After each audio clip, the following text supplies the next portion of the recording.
Wolf Theiss Soundshot. Insights and analysis from one of the leading law firms in Central, Eastern, and Southeastern Europe. Hello, and welcome to a new episode of the Wolf Theiss Soundshot. In this episode, Wolf Theiss lawyers Anna Rizova from our Sofia office and Adelina Iftime Blagean from our office in Bucharest discuss new standards of work, particularly around flexible working practices.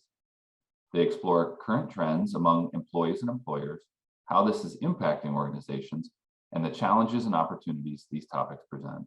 From shifting employee expectations to emerging legislation, they provide insights into the current legal and market status and where we are headed from here. Good afternoon, everyone. My name is Anna Rizova, and I'm a partner at Wolf Theiss. I am very pleased to be here with my colleague Adelina Iftime Blagean, counsel at the employment practice at Wolf Theiss, sitting in Romania. We're here today to talk about new standards of work, a topic facing almost every company in the world. The increased need for flexibility in the way companies organize their business processes and manage their workforce is a result of the globalization of the economy and the constantly increasing digitalizations. However, in the last couple of years, this process has been equally driven by the COVID-19 pandemic. We discuss in this podcast what is the new paradigm of flexible work and how the companies address the new reality. When we talk about new standards of work, and particularly flexibility, we clearly understand that this is a trend which the companies had to consider for a while. But now, especially with the pandemic, businesses are forced to think and implement new ways of organizing the work with view of increased health and safety concerns, lockdowns, disrupted traveling, delayed supplies. So, Adelina, speaking of new standards of work and flexibility, how you would describe flexible work based on what you see in your practice? Thank you for the question, Anna. I'm really happy to have this chat with you and to share our views and takeaways from our work with international companies and their HR departments. Flexible work has various meanings and various angles. It's about flexible location, including the cross-border touch of it. It's about flexible working hours. It, to a certain extent, about flexible remuneration, project-based work, or even individuals who prefer to be retained as contractors, as freelancers and not as employees. What we see in Romania is that employees wish to continue to work remotely, to continue to work from their home offices, while most of the companies wish to see their employees back in the office, at least for a few days per week. Basically, I would say that companies prefer at a higher rate than the employees the new hybrid type of organization of work. Also, we see companies who are renouncing entirely their office space. This is not a majority percentage of our clients, but we saw this trend and basically moving towards permanent telework. We also noticed that some employees are already offering to accept from their future employers in the recruitment process lower packages, lower remuneration packages if they are allowed to work from home. So it seems to me that in terms of flexibility, there are many variables, and the saying that no measure fits all is very, very applicable here. There are no best practices, and flexible arrangements are quite dependent on the level of employee engagement. The employee engagement is key to flexibility.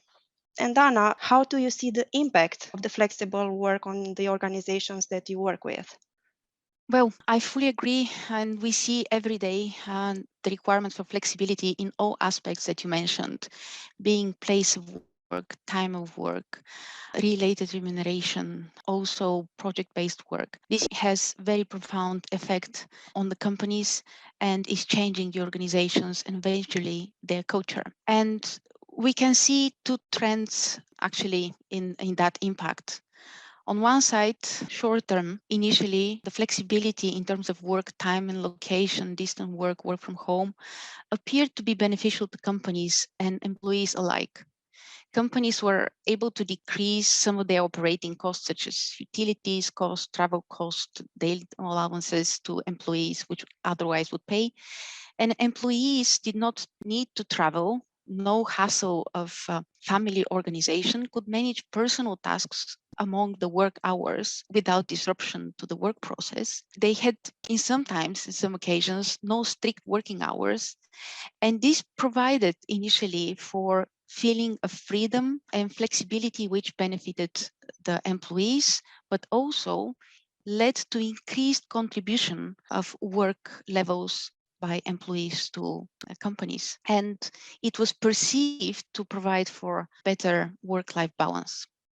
However, in the long term, now companies having probably 2 years being pushed to have all sorts of flexibility in arranging and managing the workforce, they see some other aspects which are coming out to the surface. We see that flexibility changed the perceptions of employees about their work. This is, as Adelina, you mentioned, the engagement in the work and with the organization, engagement in teamwork and organizing projects, allocation of tasks. All of the flexibility, in fact, made the work organization much more demanding, much more complex.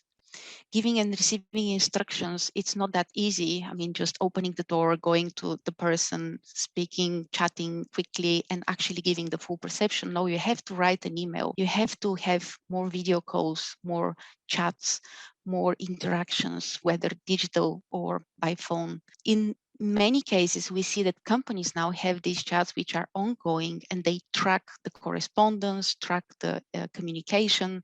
It is also to make sure that people can go back and see what has been done, because it is not very clear when the person is somewhere else in the world, how this person really perceives the information. So what we've seen is that within the immediate team, communication and connectivity have gone up. However, despite this increased communication, linkages across teams have gone down significantly. In addition, another layer is linked to the fact that flexible work is based on working in digital environment, which in itself has an impact.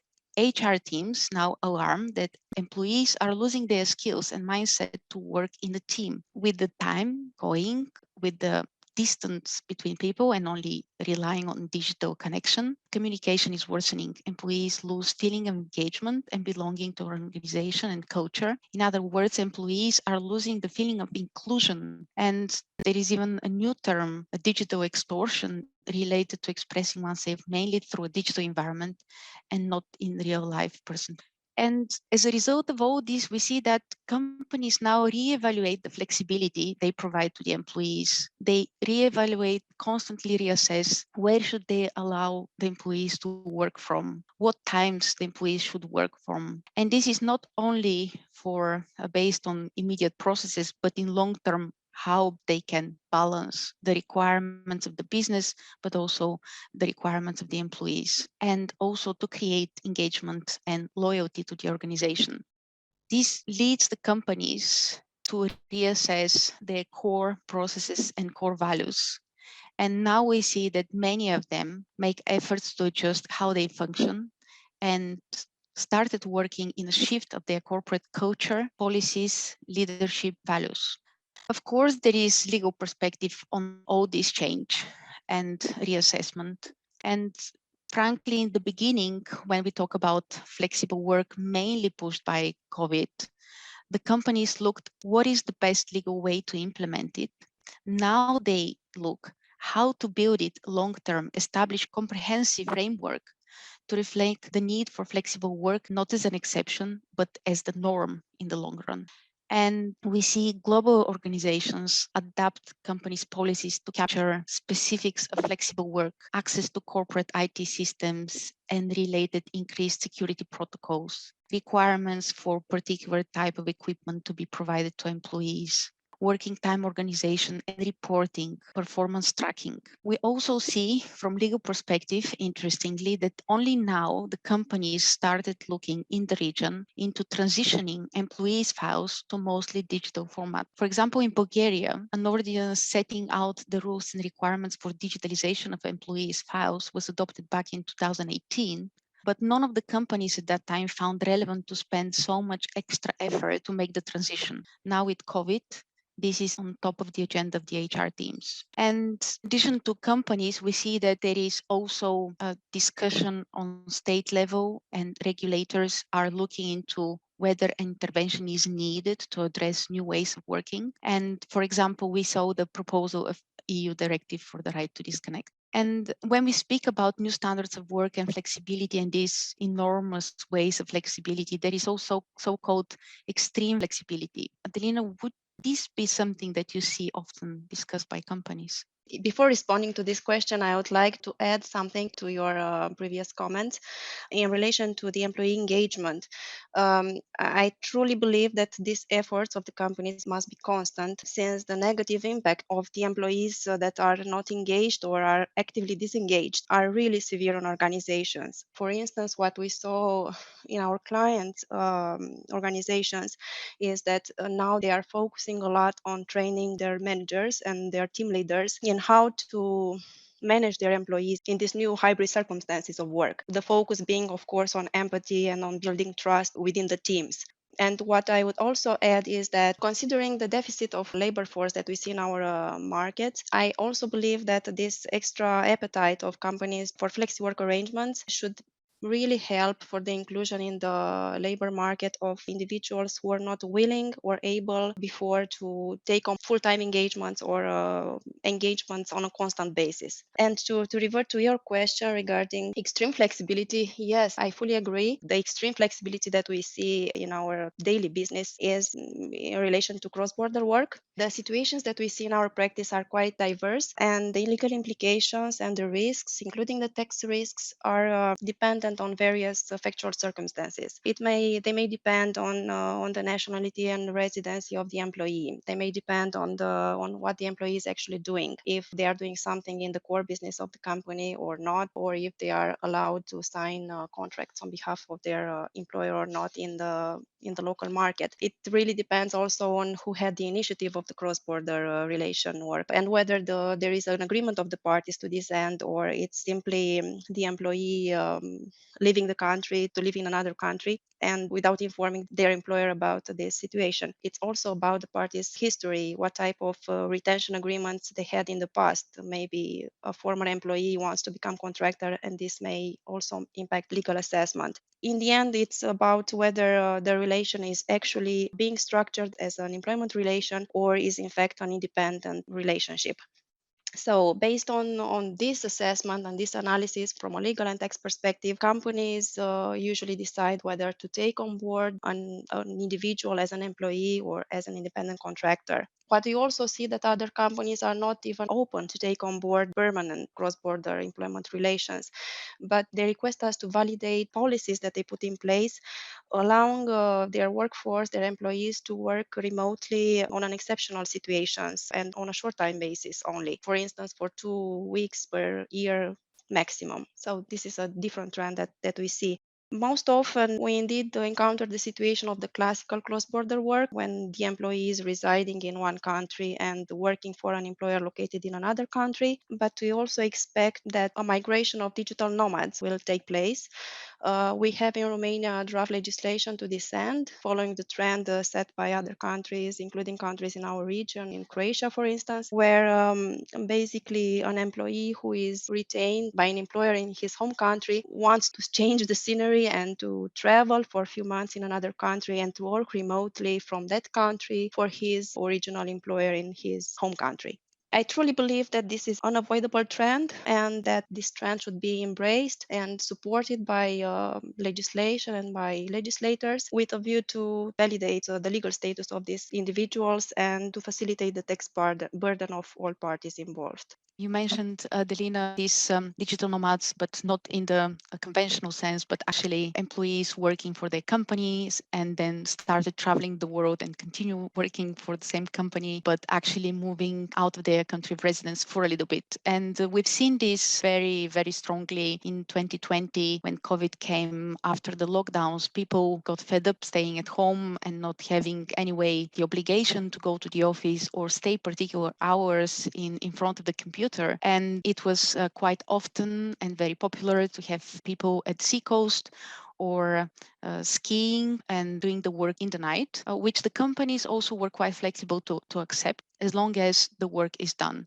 to the extreme that we had in Bulgaria quite a lot of people actually going for 4-6 months abroad. There was a big population in Zanzibar from Bulgaria last year, and this was apparently working, and companies had to accept because they're also challenging their internal procedures, and they're also reassessing and reevaluating what works best for them, as you said, for engagement, but also for productivity.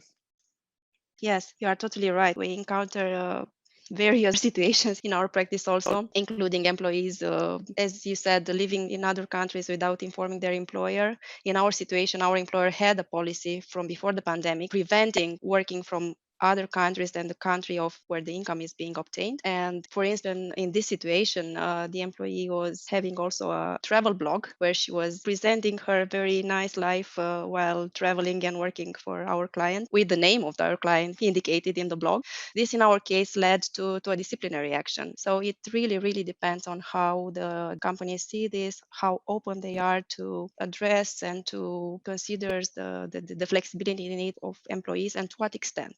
So Anna, while both of us certainly agree that there is a huge impact on the organizations from this angle of flexibility, how do companies react to the changes that are driven by flexibilization? Where do you see the main areas that undergo transformation within the organizations that you are dealing with? Well, definitely the companies are learning on the go.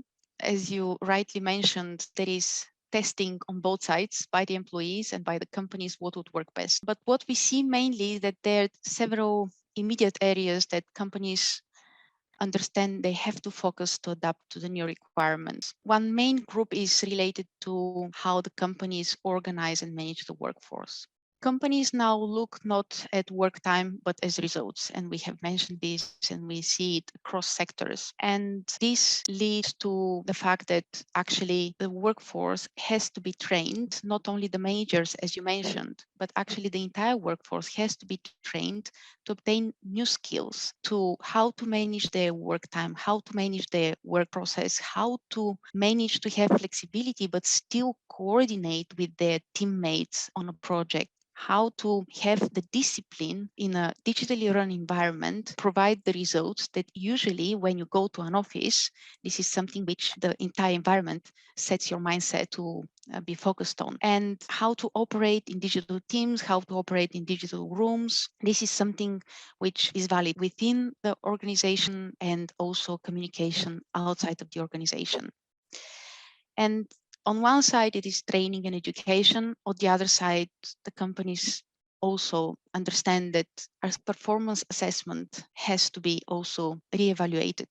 Companies no longer have the possibility to track ongoing how the person is performing. It is completely different communication, but also setting in delivering results. So target settings, milestones, achievements, tracking and reporting has to be much more clear and much more digitally based than before. And this increased tracking and reporting, on the other hand, leads to additional stress to employees, and companies have to find a way to balance the need for reporting and the freedom of the employee not to be constantly tracked.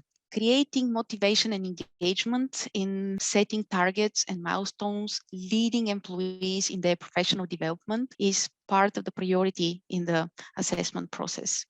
Another important consideration that companies face is increased demand from employees for information, communication, transparency. People want to be involved, but not kept in the dark. But now with separation, time zone separation from personal reaction and interaction, people feel deprived of information. They have lots of noise coming to them, but actually the valuable information, what is the company, what it stands for, where is my team, and companies respond accordingly. And we see that businesses like, for example, Netflix are experimenting into pushing this transparency to very high degree when not only there is 360 review and assessment, but this 360 review is face to face, where not only managers provide feedback, but also peers. And even further, they discuss whether the person is for promotion or what is the level of performance of this person. Not to mention that there is already a trend peers to assess the salaries of their peers and the increased salaries. Questions like diversity, quality, inclusion are key to create stable and loyal workforce. And now with more demand for workforce, this is at the forefront of the attention of companies. New perspective also is given to the health and safety topics. Before, it was health and safety at the workplace. Now, more and more, we see mental health being at the focus of the questions, which is related to health and safety. Employees are increasingly under pressure due to lack of human interaction, change of their routine, difficulty in balancing time for work and time for family. Previously, it was easy. You close the door of the office and you are with your personal life. Now you close the computer, but actually you use the same computer for your personal life, for your personal entertainment. After such profound blurring of our personal and professional lives, code switching is quite difficult. Each of us is aware that every moment we spend working is a moment we are not spending with our children, our family, parents that need care, friends, partners. Now, a lot of employees, as a result of that, are asking, does this job work for me? The mindset of the employees shifts to, my work has to be more than a job. It has to fit in with my life's purpose. And we see that companies now, even before questioning CSR and other inclusiveness and social policies, are basically focusing to involve employees and get engagement from employees and increase initiative on the side of employees in order to push such initiatives, but also create the identity of the company and where it stands. Totally agree with you, Anna. We see all of those in the companies that we work with also. Yeah, the Netflix example that you gave is quite extreme indeed. I'm quite sure that the level of employee engagement there is really high indeed, based on all those measures that they implemented. No limit in terms of vacation and all sorts of measures that are really innovative. They opened the door to all sorts of measures that were not before. As you said, I think the key word in relation to all these matters that we discussed until now is employee engagement, which is absolutely vital for allowing the company to work well in a flexible environment, to be attractive, to have a very good employer branding, and ultimately, of course, for profitability. As a sort of conclusion from my perspective, I really think that companies will need to constantly review and reassess their culture, their procedures, their policies in order to adjust them to the realities of the present time, including, of course, the legislative developments that will happen. One of those being indeed this right to disconnect, which is really popular and relevant in the constant of our topic here. Adelina, I fully agree. The new paradigm and standards of work and flexible work are extremely profound, and definitely they're changing the organizations and they're here to stay, and the companies will have to respond more and more. Employees are going to continue to test new ways of working and new ways of flexibility, trying to find where the boundaries, and the companies will be moving with or before them. We'll see. In addition to private business, we definitely expect further intervention from the governments and regulatory bodies with some legislative measures. We for sure are to expect many interesting developments, which hopefully we'll have the chance to discuss in the coming months again. We're looking forward to how the business is going to change, and we, as part of this business, what we're going to face in this new reality. Thank you, Adelina. Thank you all for joining us today, and hope to see you soon. Thank you, Anna. It was great talking to you, and I'm looking forward to future continuations of this topic, maybe. Thank you for joining us for this episode of the Wolf Theiss Soundshot. For more information, you can contact us via email at soundshot@wolftheiss.com or visit our website at www.wolftheiss.com. You can also follow us here to receive further updates on developments in law and business from one of the leading law firms in Central, Eastern, and Southeastern Europe.